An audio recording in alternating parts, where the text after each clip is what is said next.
இடைத்தரகர்கள் இன்புற்றிருக்க உழைத்த உழவனின் வயிறு மட்டும் பசியில் காய்கிறது. உழைத்து உழைத்து இனி ஒரு பயனும் இல்லை என்று உழவன் மட்டும் தலைக்கு கை கொடுத்து தரையில் படுத்து விட்டால் 3 வேளையும் மூக்கு பிடிக்க வயிறு புடைக்க உண்டு களித்து உலகை வலம் வரும் மனிதர்களால் மட்டுமில்லை, யாசகம் செய்து கிடைத்ததை வைத்து ஒருவேளை மட்டும் உண்டு வயிற்றை கழுவி வாழ்க்கை நடத்தும் பரதேசியால் கூட வாழ முடியாமல் இந்த உலகம் மாண்டு போகும். ஏனடா உழைக்கிறோம் என்று உழவனை மட்டும் ஏங்க வைத்து விடாதீர்கள். உழவனின் வலி உணர்ந்து உழவின் மகத்துவம் புரிந்து உழவை போற்றுவோம். உழவினார் கைமடங்கின் இல்லை விழைவதும் விட்டேம் என்பார்க்கும் நிலை. முகமது யூசுப் கான், கான் சாஹிப் யூசுப் கான், மருதநாயகம், இது எல்லாமே குறிக்கிறது அந்த ஒற்றை நபரை தான். 1725 வருஷம் ராமநாதபுரம் மாவட்டம் பனையூர் கிராமம் இருக்குல்ல, அங்க பிறந்தவர் தான் மருதநாயகம். மருதத்தின் நாயகம். சாம்பவர் குல வேளாளர் இனத்துலதான் மருதநாயகம் பிறக்கிறாரு. இந்த குலத்துல இருக்கிறவங்க என்ன பண்ணிருக்காங்க, அந்த டைம்ல அதிகமானவங்க இஸ்லாமுக்கு மாறி இருக்காங்க. இந்த கன்வெர்ட் ஆகுறதுன்னு சொல்லுவாங்க பாத்தீங்களா, அந்த டைம்ல இந்த பகுதியில இருந்த பல பேருமே மாறி இருக்காங்க. அப்படி மாறின குடும்பங்கள்ல மருதநாயகத்தோட குடும்பமும் ஒண்ணு. We've heard about great kings like Karikala Chola, Rajaraja Chola and many more. But don't forget, all of them had a strong royal background. Their fathers were kings and their grandfathers were kings as well. But was it possible for a common man from a small village to become a powerful ruler and also challenge the British? This is the story of a forgotten warrior, Marudanayagam.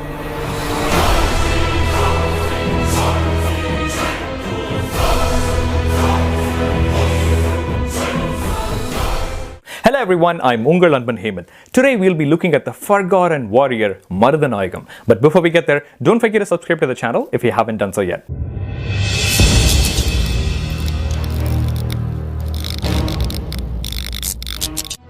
In the mid-18th century, Marudanayagam alias Muhammad Yusuf Khan, with his humble beginnings as a common man, rose to the position of the ruler of whole of South Tamil Nadu. After serving as the commander of the British Army, he gained enormous power that he became a rival of the British in his later life. Such a glorious life was destined to have a tragic ending because of the treachery of his close associates.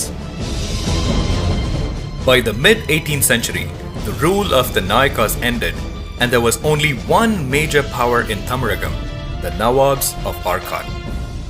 And they were supported by their strong ally, the British East India Company.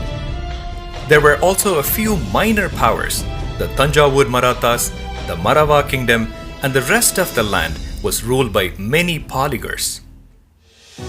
In 1725, in a small village called Panayur in Ramna district, a boy named P.M.MaduraiPillai was born. He hailed from a poor family. Growing up as a mischievous kid, he ran away from home, got converted to Islam and became Muhammad Yusuf Khan. He then reached Pondicherry, where he worked for a few years. There, he became a friend of a young Frenchman called Marchand. Later in his life, this Frenchman was destined to be the cause of his tragic end. The story of Marudanayagam is not only a story of bravery, but also an ill-fated story of treachery. But before we get there, let us see what an incredible growth this young man had. Yusuf Khan left Pondicherry and joined as a soldier in the Tanjavur Maratha army. Later, he moved to Nellore in today's Andhra Pradesh and joined the Arcot Nawab's army. Then he married a Portuguese Christian woman called Marsha. In addition to Tamil, he spoke English, French, Portuguese, and Urdu. Over the years in the Nawab's army, he quickly rose up the ranks from being a tax collector to a sepoy to a havildar. Finally, he became a subedar or a captain of the Nawab's army. In 1751, the Nawabs Chanda Sahib and Walaja fought for the throne of Arcot. Chanda Sahib was supported by the French while Walaja was supported by the British.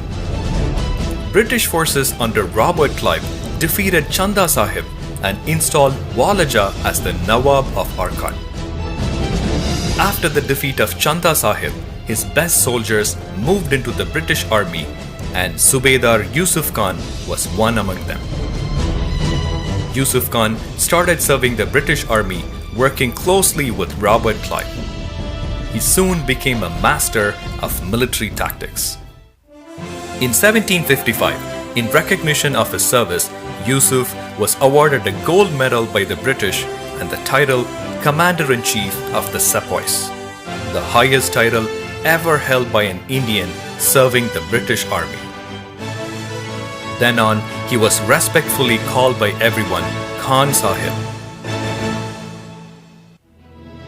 After Walaja was installed as the Nawab, he had huge debts to pay back to the British. So he gave them rights to collect taxes on his behalf from the Madurai region. Khan Sahib was sent for the task and he came back victoriously. Later, when the French attacked the British fort St. George in Madras, Yusuf played a crucial role in the victory of the British. Later, in 1759, the British East India Company appointed him as the governor of Madurai and Tirunelveli districts, which included the whole of South Tamil Nadu. During his rule, he repaired the Madurai fort, restored Meenakshi Amman temple, and helped agriculture thrive. The British themselves recognized that there were two great military geniuses that India had ever produced, one being Hyder Ali of Mysore and the other one being Yusuf Khan. It's very unfortunate that we have forgotten Yusuf Khan today. Now, back to the story, he became even more powerful. However, he engaged in a few controversial wars. During a series of wars, he defeated many of the Paligars or the Palayakkaras who rebelled against the Nawab and the British. He killed Aragamuttu Kon, and after about 3 years of effort, he defeated the famous Pulitevar. And then all the Paligars came under his control. Aragamuttu Kon and Pulitevar. Today, both of these great Paligars are recognized as freedom fighters. So, is it right to celebrate Yusuf Khan, who actually defeated them? Above all, is Yusuf Khan a freedom fighter? Don't arrive at an opinion yet, because now there is a big twist in the story. Because of Yusuf Khan, the tax revenue for the Nawab and the British increased tremendously. With this, Yusuf Khan grew to be extremely powerful. But this growth was something that the Nawab was not happy about. The Nawab of Arcot was under the Nizam of Hyderabad, and even he declared that Yusuf was the rightful legal governor. As Yusuf Khan's reputation grew, the Nawab became jealous and feared that he might overpower him someday. In the meantime, the British also heard rumors that Yusuf was raising a huge army against them. Then the Nawab and the British collectively decided to arrest him. Yusuf Khan rebelled against the Nawab and the British and started gathering a huge army from all over the country, which also included French troops. He broke off allegiance with them and declared himself as an independent ruler of Madurai and Tirunelveli. So now it becomes clear that he really was not supporting the British or the Nawab or whoever. Since the time he became the governor of Madurai, he wanted to become an independent ruler, and he finally achieved that. Now, will the British go easy on a rebel? They wanted to finish him off. Enraged at this, the British gathered an army and attacked the Madurai fort. But they retreated as they could not succeed. After a year, they came back again with a bigger army surrounding the fort. But this time, they cut off all the food and water supplies to the fort. Many people in Madurai starved but continued to hold on courageously. Even after many months of effort, the British could not succeed. They realized that Yusuf Khan cannot be defeated by force, so they resorted to treachery. They bribed his close associates who were inside the fort with them. His old friend from Pondicherry, the French commander Marchand, and his Diwan Srinivasa Rao. On a fateful day, while Yusuf Khan was offering his prayers at his palace, the conspirators bound him and secretly handed him over to the British. The next day, near the British Army's camp at Sammattipuram near Madurai, Yusuf Khan was hanged to death, leaving his wife, his 2-year-old son and his people in misery. And that was the end of the courageous soul and his magnificent life. The hardness of his character, his bravery, and overall the story of this forgotten hero needs to be remembered forever.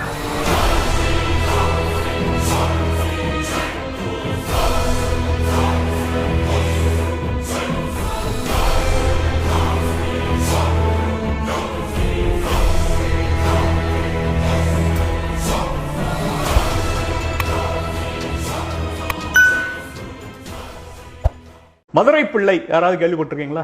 Madurai பிள்ளைங்கிறவர் Paraiyar சமூகத்தை சேர்ந்தவர். அவருடைய காலம் 1875 1896 வரைக்கும் நினைக்கிறேன். அவருடைய காலத்துல தமிழ்நாட்டிலேயே மிகப்பெரிய செல்வந்தர் அவர் தான். Richest man in Tamil Nadu. பர்மால இருந்தார். பூர்வீகம் தமிழ்நாடு.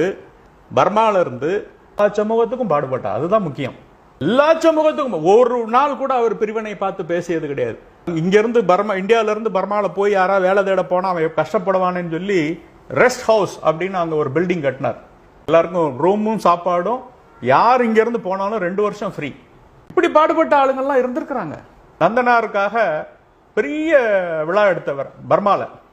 1881 அவரா சொந்தமா ஒரு அச்சகம் தொடங்கி அவர் வெளியிட்ட முதல் நூல் பெரிய புராணம். அவருடைய தாரக மந்திரம் எல்லா சமூகங்களும் மேல வரணும்னா பிசினஸ் ஆண்டர்பிரினர்ஷிப் அப்படிங்கிறார். ஒரு பறைய சமூகத்தை சேர்ந்த உன்னதமான தலைவர், நம்ம எல்லாருக்கும் உரிய தலைவர். இது ஆனா யாரு எந்த இது பேசுறான்? திருமாவளவன் பேசுறானா? யாரு பேசுறாங்க? பேச மாட்டான்.